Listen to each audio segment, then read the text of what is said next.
Hi friends, இன்னைக்கு நம்ம Tamil Nadu bus பற்றின ஒரு முக்கியமான தகவல் பற்றி தான் தெரிஞ்சுக்க போகிறோம்.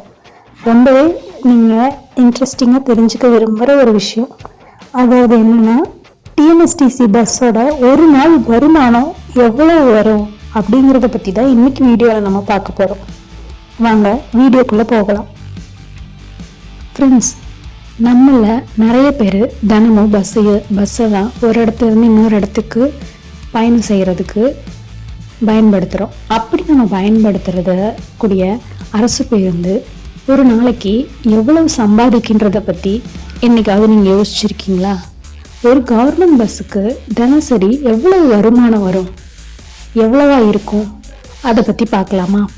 பொதுவாக ஒரு சாதாரண தமிழ்நாடு பஸ் வந்துட்டு சுமார் 200 முதல் 400 கிலோமீட்டர் வரை ஓடும்.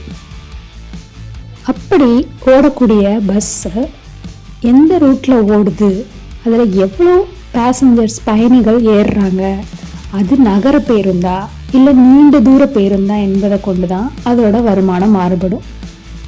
சரியா? உதாரணமாக ஒரு நகர பேருந்தை எடுத்துக்கலாம். ஒரு நாளைக்கு 700லேருந்து 1000 பயணிகள் வரை பயணம் செய்யலாம்.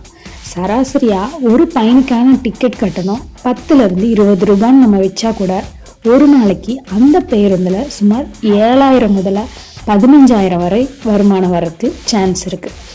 அதே நேரத்தில் நீண்ட தூர எக்ஸ்பிரஸ் பேருந்துன்னா இன்னும் அதிகமான வருமானம் வர்றதுக்கு வாய்ப்பு இருக்குது.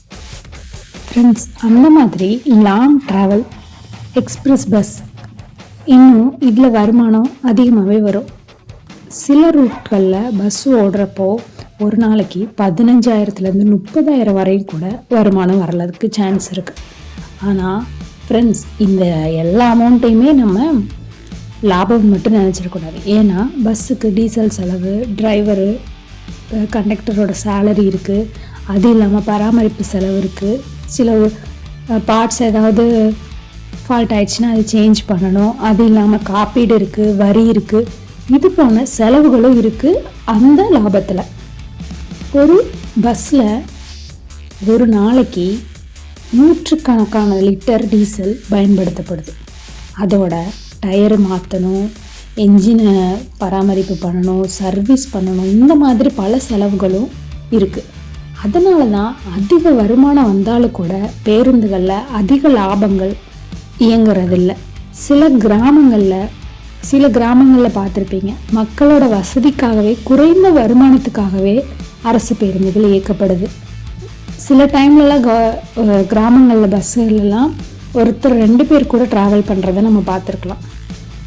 இது போல் கிராமங்களில் குறைவான வருமானத்துக்கு கூட அரசு பேருந்துகள் இயக்கப்படுது. இதுதான் பொது போக்குவரத்தின் மிகப்பெரிய சிறப்பு. பொது போக்குவரத்துக்கு லாபம் மட்டும் முக்கியம் கிடையாது, மக்களுக்கு சேவை செய்வது தான் அதனுடைய முக்கிய நோக்கம்.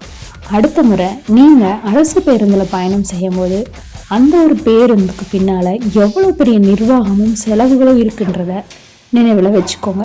இந்த மாதிரி தகவல் உங்களுக்கு பிடிச்சிருந்தா லைக் பண்ணுங்கள், நண்பர்களுடன் பகிருங்க. மேலும் இது போன்ற பஸ் ஃபேக்ஸ் வீடியோக்களுக்கு நம்ம சேனலை மறக்காமல் சப்ஸ்கிரைப் பண்ணுங்கள்.